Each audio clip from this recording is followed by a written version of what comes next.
আমাদের মনোনীত প্রার্থী জিয়ান কুমার জানাই মনোনীত প্রার্থী আমাদের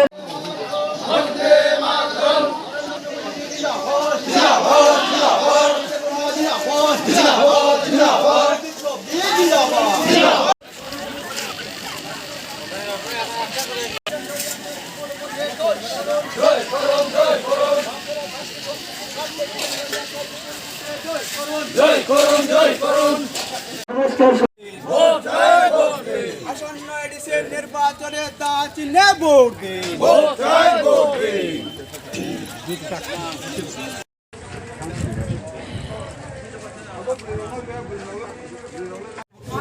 সরকারের পক্ষে দামছড়া বাজারে প্রচার মিছিল এবং পথসভা হয়েছে। আপনি উপস্থিত, এখানে বেশ কিছু পরিবার বিভিন্ন দল থেকে এসেছে। এরা কারা এসেছে এবং কত পরিবার, কত ভোটার এসেছে যদি একটু বলেন।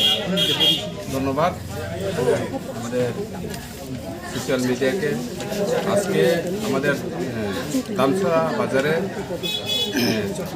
সিপিএম ত্রিপুরামথা এই দল থেকে 29 পরিবার টোটাল ছাত্র যুবতার আমাদের ভারতীয় জনতা পার্টি এবং আইপিএফটি যৌথ মিছিলে আজকে মিছিল শেষে পথসভায় আজকে যোগদান করেছেন 67 ভোটার টোটাল 29 পরিবার।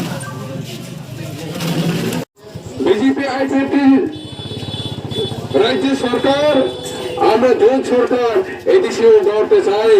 বন্ধুগণ, আমরা শান্তি চাই, আমরা উন্নতি চাই, আমরা বেকার সমস্যার কর্মসংস্থান চাই, আমরা এলাকার শান্তি সম্প্রীতি চাই, আমাদের শিক্ষার ব্যবস্থা, আমাদের উন্নতি চাই।